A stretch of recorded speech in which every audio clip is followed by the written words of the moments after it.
The United States added 236,000 jobs last month, coming in slightly below expectations. It's a sign that the Federal Reserve's efforts to cool inflation could be paying off. The unemployment rate dropped slightly to 3.5%. President Biden released a statement just moments ago. He touted his success, saying his agenda is powering, quote, an historic economic recovery. Now, to talk more about these economic indicators, he's a senior economist for Glassdoor. So these predictions, pretty much what economists had initially thought it would happen that way. So what do you make of these latest job numbers?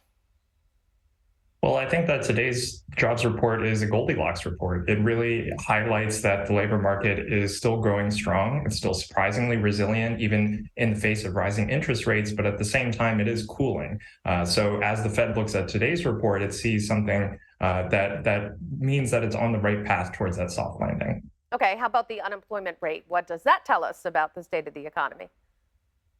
Well, the unemployment rate remains low and it remains near historic lows. But actually, I think under the surface, even more interesting is that the Black unemployment rate fell to 5%, which is actually a record low since records began in 1972. So clearly, we are seeing that the labor market is not just improving and not just continuing to grow, but we're also seeing it, we're seeing that the labor market is lifting all boats, right? We are seeing improvement for Black workers and Americans in general.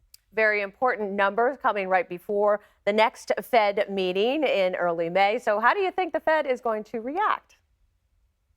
Well, I think that when the Fed looks at today's report, it's going to see not only the slowing wage growth and the slowing job gains as an indicator that the labor market does remain healthy, but just cooler. But it's also going to look at rising labor force participation as one of its best friend indicators, where this is an indicator that the labor market can continue to grow, continue to add jobs, but at the same time, without some of the inflationary pressures that it's worried about.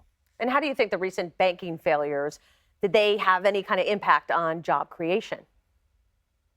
Well, it's still a little bit too early to say. A lot of this data was collected from the middle of March, and so really we shouldn't expect to see the impacts from the banking failures. But I think it's interesting that March came in like a lion with the banking crisis, and it's going out like a lamb with a really strong jobs report. All right, out like a lamb. Daniel Zhao, thank you so much.